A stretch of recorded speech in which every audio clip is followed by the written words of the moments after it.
Hey Reclaim students, welcome back to youth group. And so I went for a little bit of a hike to find a place to shoot this video. And I found this cool like tunnel, trestle, whatever you want to call it, thing. And so this is where we're going to be having youth group this week. So last week we wrapped up our series, and this week we're starting a new one. And it's called Love/Hate.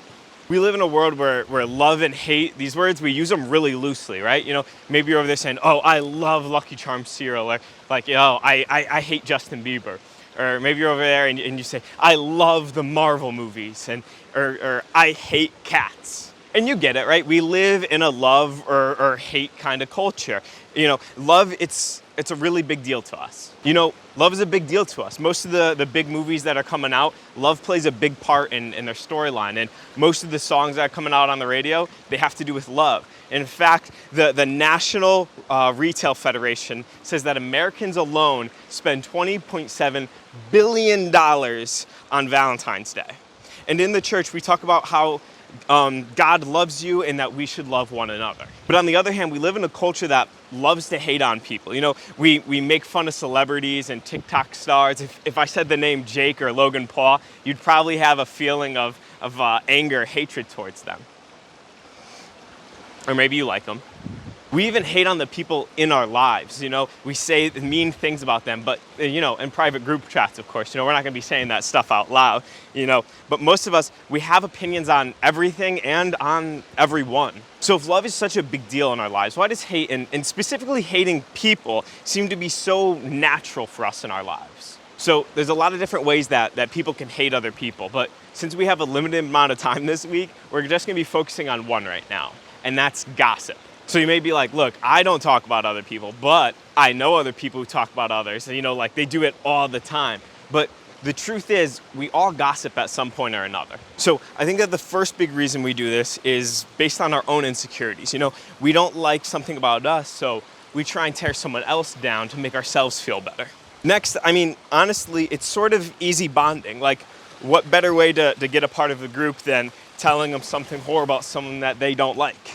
Also, we as humans, we sort of find this fun, you know, like who doesn't want to know the latest news about someone and being on the in? Also, we like to be the best at something, you know, and so when we hear someone else who's really good at something is failing, well, it makes us feel like we're doing better. Sometimes we do all this by just saying like, hey, I'm just telling the truth. I'm just saying it like it is. Like, you know, they brought it upon themselves for being the one who did this. And, you know, sometimes we just have those friends who we share everything with.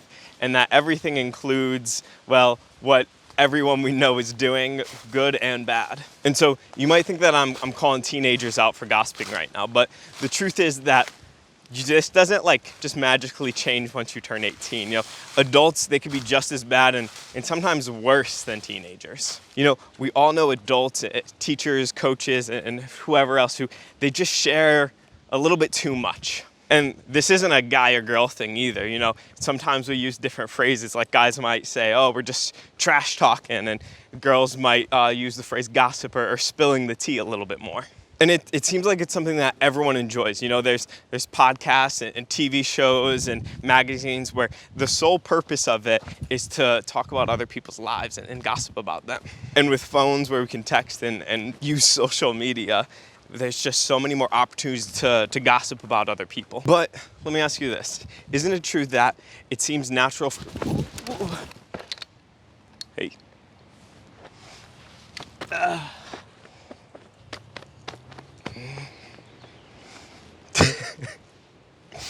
But isn't it true that although gossiping seems like it's been like an accepted part of our culture, it's something that we just all do, that deep down we all know that there's something not right about it? I mean, if you've ever been talked about, you know how crappy of a feeling that could be.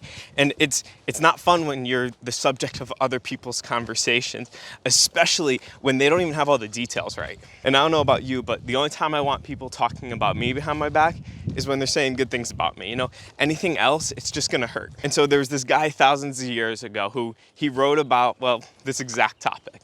You may have heard of him. We've talked about him in the past. His name is Paul. Paul, he writes this letter to the people in Ephesus. And so this is a place that it's starting to be like a booming city, and it has people with different backgrounds all coming together in one area, which it sort of sets up path for gossiping about others, right? And so Paul knows that the Christians in Ephesus, it'd be really easy for them to gossip about the other people who are there.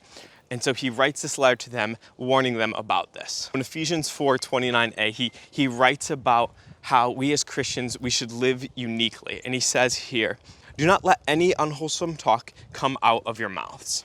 And now in one sentence, Paul makes it clear that unwholesome talk, it shouldn't be a part of our vocabulary. And so you're going, oh, okay, so don't say bad words, don't swear or cuss. But I would say that unwholesome words mean so much more than just that, you know? So I would say that gossiping is a perfect description of unwholesome words. You see, in the Greek, the word unwholesome, it could be translated to rotten. And I think that that's a perfect description of what gossip can do to a friendship. It could rot the friendship out from the inside. And this isn't what we want to produce with our lives. You know, no one's saying, oh, I really want to be a rotten person. That's who I want to be. That's what I want my life to be about. In fact, not only does it rot things around you, it can actually be an indication of something on the inside. So Jesus, he drops a big truth bomb here in Mark 7:15. So here he says, it is not what goes into your body that defiles you. You are defiled by what comes from your heart.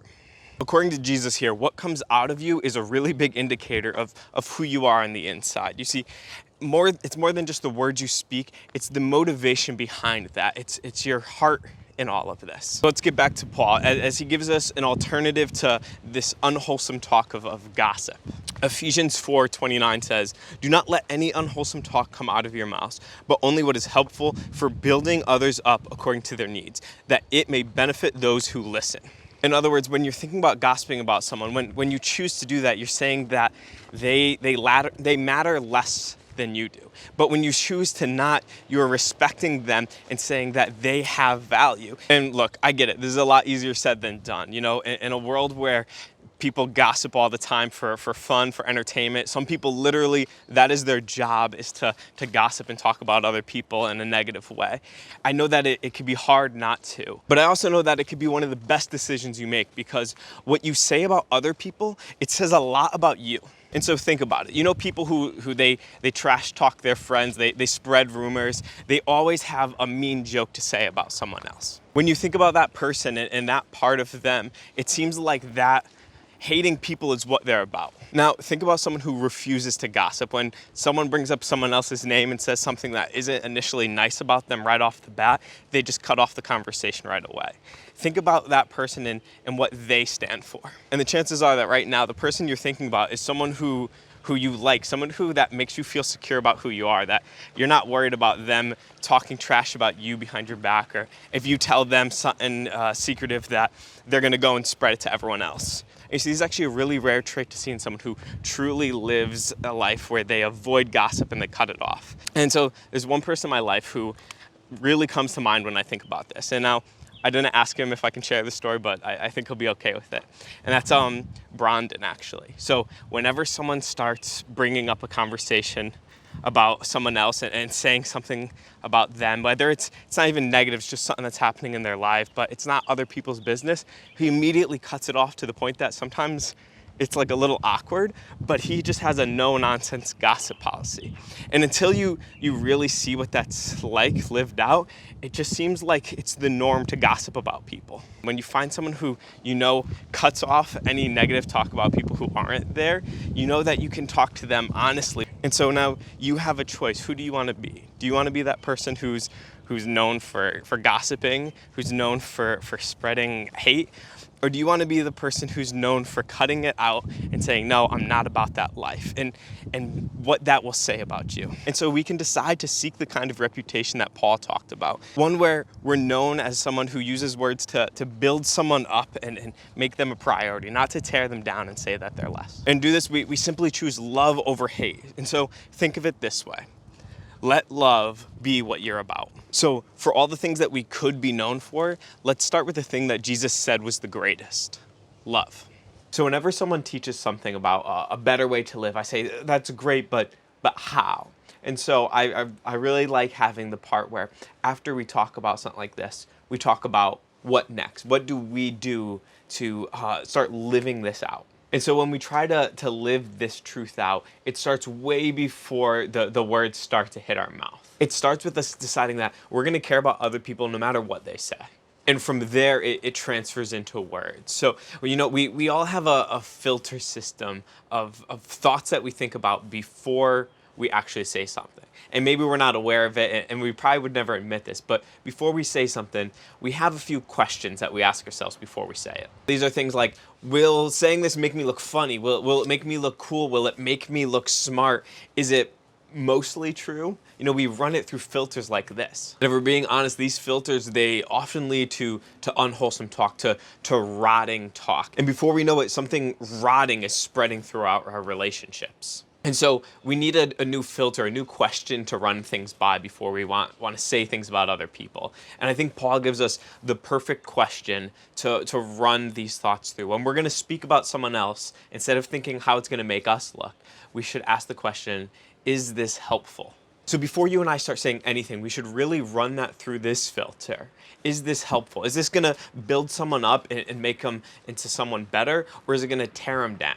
So when we run things through this filter, it doesn't matter if what we're saying is true or not, or if the joke is funny or not, or if the gossip or tea we're about to spill is juicy or not. If we choose to be all about love and to use this filter, then the words that we use and shouldn't use, they're going to become really clear. It's actually pretty amazing how practical and effective a filter that's 1,000, 2,000 years old is in today's world. I want you to imagine for a minute what it would be like if just the people watching this video decided that they're gonna make love be what they're all about. How would our community be different if everyone here watching decided that we're gonna refuse to judge, to hate, to gossip and talk bad about other people? Imagine if we chose to be the kind of people who use words to build each other up and not to tear each other down. That would have a crazy impact on so many people, right? And it might help people realize that Christians were not about hate or these negative things, but they'd realize that Christians are about loving each other and building each other up. Imagine if we lived the way that Jesus called us to. And look, I know it's not easy, but imagine if Christians, if we chose and actually went through with living out a life of love, not tearing people down, but building each other up, and people knew us as that. Imagine how many more people would say, that's a group that I want to be a part of, and whatever they're doing, I want to follow. Imagine the impact that you can have on your school, your community, just the people around you. All right, everyone, that's it for this week's lesson, but I'm going to see you in the chat, and we're going to discuss more about what it means to live a life of love. All right, guys, see ya. Bye.